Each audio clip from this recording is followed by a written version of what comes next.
যারা জান্নাতে যাবে তাদের বাড়ি তাদের দেখানো হবে।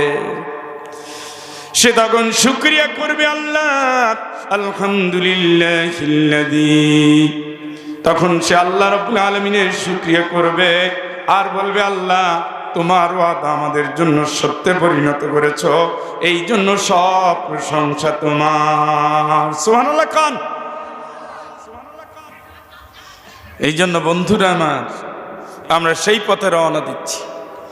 আল্লাহু আখরাজাকুম মিন বুতুনি উম্মাহাতিকুম লা তা'লামুনা শাইআ ওয়া জা'আলা লাকুমুস সামআ ওয়াল আবসারা ওয়াল আফইদা। মায়ের পেট থেকে যেদিন বের হলাম আমরা তো কিছুই জানি না। আল্লাহ পাক বলেন, তোমার জানার জন্য, দেখার জন্য, বোঝার জন্য আমি তিনটা নিয়ামত দিয়েছি। তোমারে কান দিয়েছি, তোমারে চোখ দিয়েছি, তোমারে বিবেক দিয়েছি। এই তিনটার সমন্বয় তুমি সিদ্ধান্ত নিবে তুমি কোন পথে যাবে। অনন্ত জীবনের শান্তি আছে, অনন্ত জীবনের সুখ আছে, অনন্ত জীবনের কষ্ট আছে। তোমার মাঝখানের হায়াতটুকু আমি আল্লাহ তোমাকে দিয়েছি, তুমি খুঁজে নাও তুমি কি করবে। মান কানা ইউরিদু হারসাল আখিরাতি নাজিদ লাহু ফি হারসিহি ওয়া মান কানা ইউরিদু হারসাদ দুনিয়া নুতিহি মিনহা ওয়া মা লাহু ফিল আখিরাতি মিন নাসিব। ও সাধক, ও পথিক, এই আল্লাহর গোলাম, তুমি জীবনটা সাজায় নাও। চাইলে আখেরাতের জন্য সাজাতে পারো, আখেরাতে আমি দিয়ে দেব। চাইলে দুনিয়ার জন্য সাজাতে পারো, দুনিয়া আমি দিয়ে দেব। তুমি যা চাও তুমি তাই পাবে। তুমি যদি দুনিয়ার জন্য সাজায় রাখো, দুনিয়ার মায়ায় যারা পড়ে গেছে, আখেরাতে তাদের জন্য জান্নাত নাই।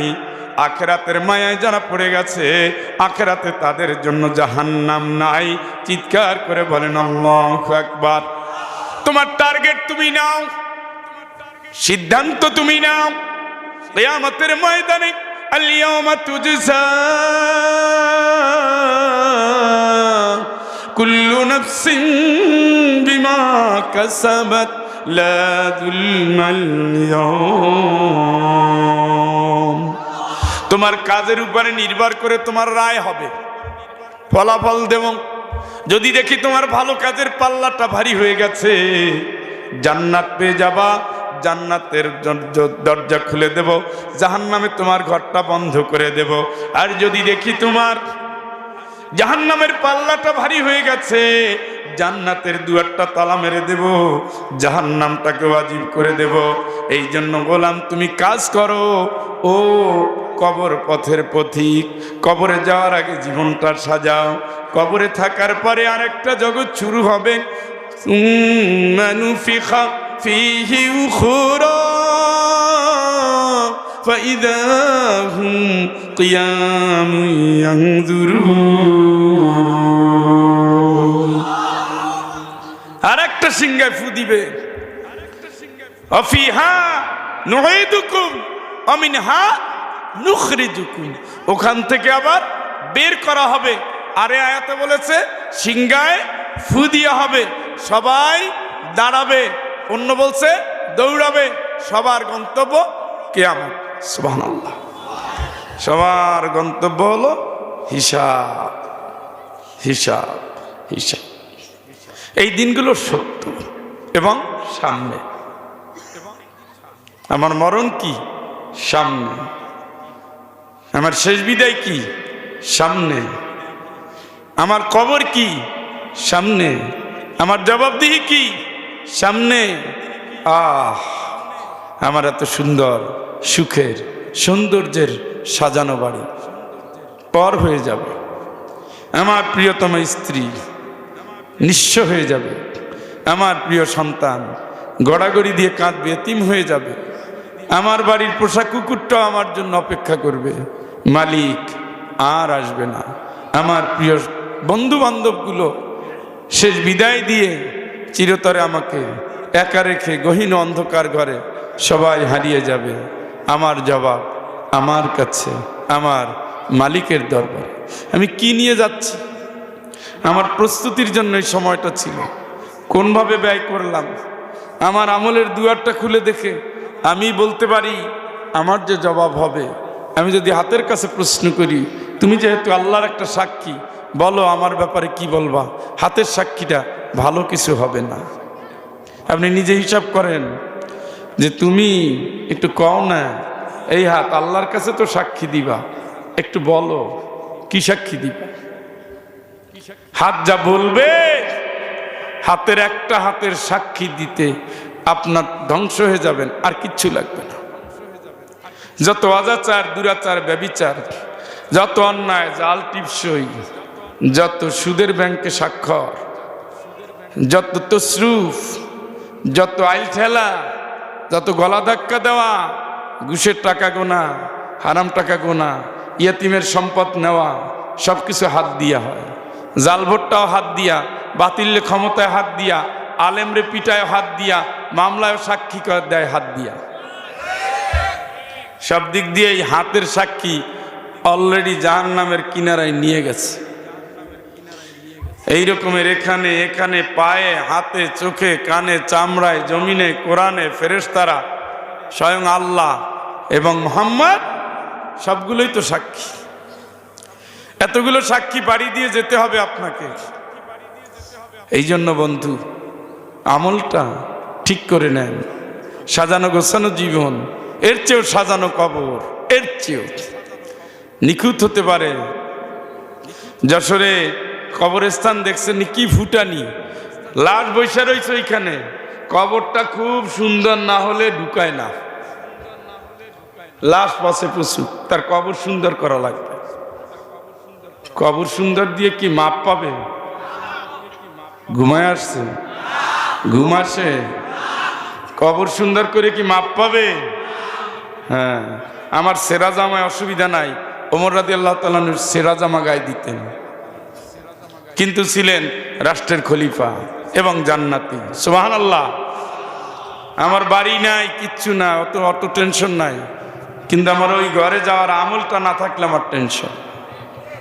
কি? এই জন্য ওই ধান্দা করেন। ওয়াসারিউ ইলা মাগফিরাতিন মির রাব্বিকুম। আল্লাহ কয় গোলাম, প্রতিযোগিতা করে দৌড়া, তুই তোর রবের ক্ষমা কেমনে পাবি, ধান্দা কর। আমরা প্রতিযোগিতা করে একজন আর একজনের হক মারি, প্রতিযোগিতা করে একজন আর একজনকে ধ্বংস করি।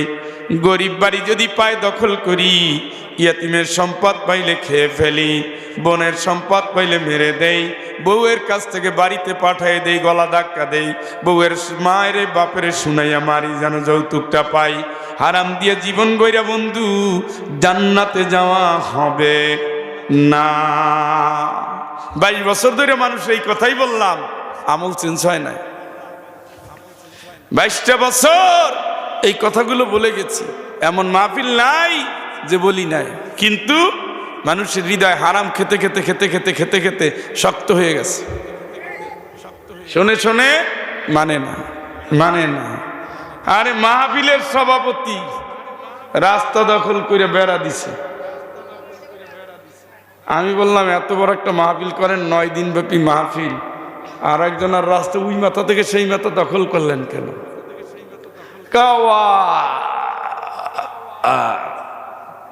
অজুহাত খুঁজতেছে, কি বলবে? আমি দেখতে পাচ্ছি ওই বেড়াটা না থাকলে আমার গাড়িটা যায়, আমার গাড়ি না গেলে লাশের গাড়িও তো যাবে। ঘুমাই গেলেন নি? বন্ধ করে দিছে কে? মাহফিলের সভাপতি। কয়দিন ব্যাপী? 9 দিন। এই কথা কি তার কানে ঢোকে নাই? সেও তো আলেম, কিন্তু পরের রাস্তা বন্ধ করার জন্য ওস্তাদ। হবেনি? এইটা দিয়ে জান্নাত হবে না চান্দু। জান্নাত হতে গেলে এই জায়গা পরিষ্কার লাগবে। ইয়াওমা লা ইয়ানফাউ মালু ওয়ালা বানুন ইল্লা মান আতাল্লাহ বিকলবিন সালিম। ডাইরেক্ট কথা, গর্ব করে লাভ নাই। আমার সন্তানে এত ফুটানি দেখে কাজ হবে না। আমি এত সম্পদের মালিক, ওই গাঁজাখুরি গল্পে কাজ হবে না। আল্লাহকে বুক ঠিক করছো নি? মন সাদা না হইলে তোর খবর আছে। হ্যাঁ, কি আছে? কে বলতেছে? আল্লাহর ভয় গায়ে লাগে না? লাগে না। মানুষ পুলিশের যা ভয় করে, আল্লাহর তা করে না। খালি যদি এখন অস্ত্র নিয়ে এসে একটু দাঁড়ায়, দেখবেন কেউ দৌড়াচ্ছে, কেউ বলতেছে এখন কি মারি দেবো কিনা, ভাগবে, চলে যাবে। অথচ আল্লাহ ওয়ানাহনু আকরাবু ইলাইহি মিন হাবলিল ওয়ারিদ, এই যে শাররগ, এর চেয়েও কাছে আপনার আল্লাহ। সুবহানাল্লাহ কম, ওইটা খেয়াল নাই, ওই চিন্তা নাই। আল্লাহর নাফরমানি করে সেকেন্ড পার করতেছে, টেনশন নাই, টেনশন নাই। চিল্লায় গিয়ে কান্দে, অথচ বনের জমি দেয় না। শাহাদাতের জন্য নারায়ে তাকবীর মরিয়া যাওয়ার স্লোগান দিয়ে নামছে, ওযু করে নামছে। ও ভাই, আমি যে টাকাটা পাই ওইটা দিয়ে লাও। কারণ রাসূল বলেছেন শহীদের ঋণের গুনাহ মাফ হবে না। কথা কি শুনছেন নি? শুনছেন নি? কিসের গুনাহ? কিসের গুনাহ? বিয়ে করবে, বিয়ে করবে, টাকা নাই, টাকা নাই। ভাই 50,000 দিয়ে দেব, 2 মাস 3 মাস। কয় হাজার? শহীদ হবে, স্লোগান দিতেছে, ছবি পাঠায়। আজকে দেখাইয়া দিছি, আজকে দিছি মায়ের, দিছি ধাওয়া। কপালে কি ফিতা বাইন্দা নামছে, কিন্তু আমার টাকার খবর কি আল্লাহ জানে। শহীদ হবেন, জাহান্নামে যাবেন। নবী কি বলছে? কি বলছে? ঋণের গুনাহ, ঋণের গুনাহ, ঋণের গুনাহ। উত্তর নাই কেন? এই ঠকবাজি মুসলমানদের চরিত্রে ঢুকে গেছে, এই জন্য উত্তর নাই। এখানে দেখেন, ঋণ দিয়ে দেখেন, ইমান চিনা যাবে। এর আগে সবাই দুধে দেওয়া দুলা ভাই, খালি ঋণ দিয়ে দেখেন না কেমনে ঘুরায়। 1 মাসের জায়গায় 1 বছর, 2 বছর, 5 বছর, 10 বছর। একজনের টাকা দিছি 16 বছর। মানে আওয়ামী লীগ ক্ষমতায় যতদিন, ততদিন হয়ে গেছে। টাকা দেয় নাই ফেরত, মাপ চাইছে, ফেরত দেয় নাই। হবে? হবে না। এই জন্য কবরের ধান্দা করেন, আমলের চিন্তা করেন। আল্লাহ যেন আমাদের বুঝ দান করেন। শ্রোতা হিসাবে এরা কিন্তু খুব দুর্বল লাগতেছে।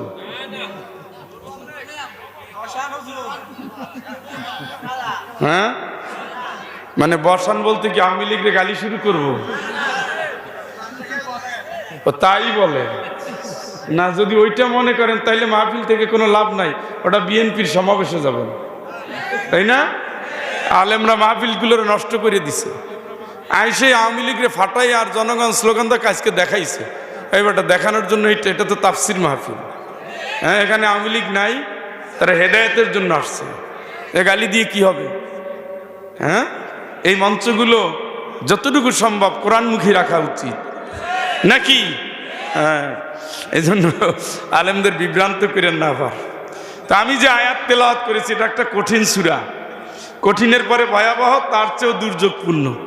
এই সূরাটি নাজিল হয়েছে যখন পুরো ইসলামী রাষ্ট্রকে ঘিরে ফেলছে, এখন যেমন ইন্ডিয়া, মিয়ানমার। কি দেখছেন? হু হা হা হি হি হি, এই নিয়ে আমার শ্রোতা গোষ্ঠী।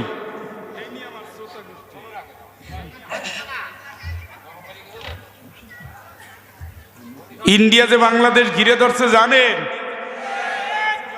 মিয়ানমার যে ঘিরে ধরছে তা জানেন? বাংলাদেশের প্রায় 250 কিলোমিটার মিয়ানমারের দখলে। কবের ঘটনা? আজকে। মাহফিল ছুটাই দিবে, বসে থাকেন, এখনো মারামারি করেন, কে ক্ষমতায় যাব প্রতিযোগিতা করেন। সিরিয়াটা অলরেডি বিশাল একটা এলাকা, সিরিয়া ইসরায়েল দখল করে ফেলেছে। আজকে রাতের ভিতরে তারা পুরো নিয়ে নিবে। ঘুমান, হ্যাঁ ঘুমান। এখনো অনৈক্য, এখনো বিভেদ, এখনো বিভেদ।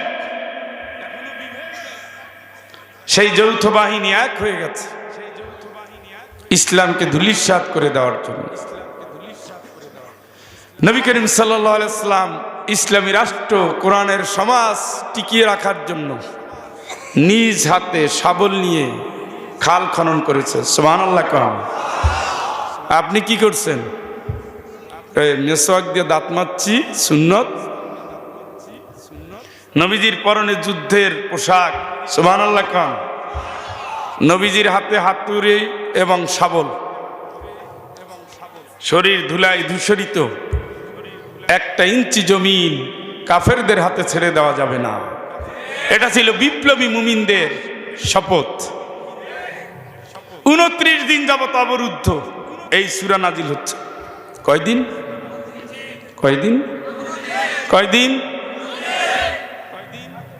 খাবার নাই, পানি নাই, জুতা, চামড়ার জুতা ভিজায় খাচ্ছে, খুব তো আরামে আছে। আসতেছে 22 দিন পরে একটা রুটি খেয়েছে ফিলিস্তিন। 22 দিন পরে একটা রুটি, 22 দিন পরে একটা রুটি। চারিপাশে মুসলিম দেশ, ইসরায়েলরা মারতে মারতে শেষ করে ফেলেছে। বাচ্চাদের শরীর শুকিয়ে গেছে, শরীরে কিচ্ছু নাই। বাংলাদেশে আসতেছে, আলেমদের জন্য আসতেছে, ইসলামপন্থীদের জন্য আসতেছে, বিভেদ সৃষ্টিকারী অনৈক্য ক্ষমতাশীল মানুষদের জন্য আসতেছে, যারা দেশে রাজনীতি করে, দেশকে ভালোবাসে না। চারিদিক থেকে আসতেছে ক্ষমতা দখলের লড়াই, ভোট দেন ভোট দেন স্লোগান। কিন্তু রাষ্ট্রটা চলে যাচ্ছে কাদের হাতে, এ নিয়ে টেনশন নাই। এদেশে 4 দলের ভোট চাওয়ার নৈতিক অধিকার নাই, কারণ এই ফ্যাসিস্টদের তাড়ানোর জন্য 4 দলের প্রধানত কোনো ভূমিকা ছিল না। ভূমিকা ছিল ছোট্ট ছোট্ট বাচ্চাদের, নিষ্পাপ বাচ্চাদের, গর্ভবতী নারীদের, শিল্পীদের, নায়কদের, গায়িকাদের, কবিদের, এক একটা কলম সৈনিকদের, এক একটা সাংবাদিকদের, এক একটা উদার মনের মানুষদের, যারা দলের ছিল না, মতের ছিল না, তারা ছিল ফ্যাসিবাদ বিরোধী এক স্বাধীন সহযাত্রীর যোদ্ধা, ঠিক কিনা? তাদের রক্তের উপর দিয়ে এদের স্বাধীন হলো। আজকে কয় ভোট দেন দেন দেন, একদিকে চাঁদাবাজি, একদিকে ভোটের জন্য পেরেশান। দুই দল জামাত বিএনপির ভিতরে একটা ফাটল তৈরি হয়েছে। এই ভাগ দিয়ে আবার নতুন রূপে ঢুকতেছে, এরা দেশ প্রায় দখলের দিকে চলে গেছে। এইটা নিয়ে, এই চেতনা নিয়ে দেশ স্বাধীন করছে ওরা কি পাইছে? ওরা তো কিচ্ছু পায় নাই। আপনারা এখন মন্ত্রী পরিষদ গঠন করার জন্য ব্যস্ত। ওরা কি পাইছে? ভাইরা আমার, কঠিন দুর্যোগ, না খেয়ে সাহাবারা বলে, ইয়া রাসূলুল্লাহ খাবার দেন, পানি দেন, খাবার দেন, একটা খেজুর তো দিবেন, তাও নাই। ক্ষমা করবেন। আল্লাহর প্রতিদান যদি মহা হয়, সেটা হয় জান্নাত। সুবহানাল্লাহ। কি হয়? আমরা কোথায় যেতে চাই?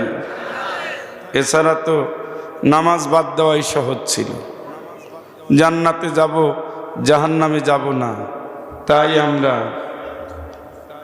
নামাজ ছাড়ি না। অনেক হারামের সুযোগ থাকে, হারামে যাই না, কারণ আল্লাহ নারাজ হলে জান্নাতের দুয়ার বন্ধ। শিরকের কাছে যাই না, কারণ শিরকের কাছে গেলে জান্নাতের দুয়ার বন্ধ। কুফরি করি না, কুফরকারীরা জান্নাতে যেতে পারবে না। বাপ মায়ের সাথে বেয়াদবি করি না, কারণ বাপ মায়ের সাথে যে অন্যায় আচরণ করেছে জান্নাতে যেতে পারবে না। আমরা সব কিছু করি দুনিয়ার জিন্দেগির পাড়ি দিয়ে যেন জান্নাতে যেতে পারি, আল্লাহর ক্ষমা পাই, এটাই তো টার্গেট। কথা কয় না? আমরা দোয়া করলে সব সময় বলি না, আল্লাহ জান্নাতুল ফেরদাউস দিও। চাইতে চাইতে সর্বোচ্চটা চেয়ে ফেলি। অনেকে বলে আমল করবো, আবার জান্নাত কিসের? আল্লাহ যেখানে দেয়, ফেরদাউস চাও কেন? টার্গেট তো আছে। রব্বানা আতিনা ফিদ দুনিয়া হাসানাতাও ওয়া ফিল আখিরাতি হাসানাতাও ওয়া কিনা আযাবান নার। এই দোয়া পড়ি না? শিখাইছে কে? দুনিয়ায় কল্যাণ, আখিরাতে কল্যাণ। আখিরাতে কল্যাণ জান্নাত, জাহান্নামের আযাব থেকে বাঁচলে জান্নাত। সুবহানাল্লাহ। এই দোয়া আল্লাহ শিখাইছে না, আমরা পড়ি না? টার্গেট কি? জান্নাত। আমরা ছুটে চলেছি। আমাদের একটা স্থায়ী বাড়ি আছে, সেটা হয় জান্নাতে না হয় জাহান্নামে। প্রত্যেকের জন্য দুইটা বাড়ি। কয়টা? ঘুমাই গেলেন? কয়টা? একটা জান্নাতে আর একটা জাহান্নামে। যারা যাবে তাদের জান্নাতের বাড়ি দেখানো হবে। ওইটা ছিল তোমার, নেও নাই। নাউজুবিল্লাহ।